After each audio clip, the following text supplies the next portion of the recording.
आज आम्हाला आवरून जायचं होतं एकविरा देवीला. तर नमस्कार, मी वैभव. आवरून झाल्यावर सकाळचा ते नाश्ता करायला गेलो, कारण खूप लांब जायचं होतं. नंतरून जाता गणपती बाप्पाची मूर्ती बघितली. मग आम्ही तिथे दर्शन घ्यायला गेलो. दर्शन घेतल्यानंतर तिथलं वातावरण एक नंबर होतं.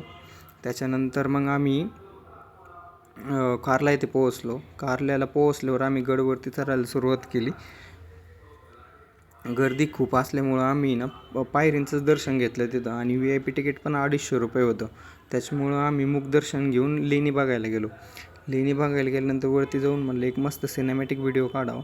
सिनेमॅटिक व्हिडिओ काढल्यानंतर आम्ही खाली कोरीव काम बघायला आलो लेणींचं. खाली लेणींचं काम बघितल्यानंतर एकदम अप्रतिम असं कोरीव काम बघितलं. त्याच्यानंतर लेणी बघायला आल्यावर ऑनलाईन तिकीट 20 रुपये आहे. तर एकदम मस्त असं भारी कोरीव काम होतं. तर सगळ्यांनी आल्यावर नक्की भेट द्या. दर्शन अशा प्रकारे एकदम मस्त झालं होतं. तर आम्ही रिटर्न निघलो होतो, कारण आम्हाला पुण्याला यायचं होतं. आणि त्याच्यानंतर आम्हाला खूप भूक लागली होती. मग आम्ही एका हॉटेलला थांबलो होतो. आणि असेच व्हिडिओ बघण्यासाठी मला फॉलो करा. धन्यवाद.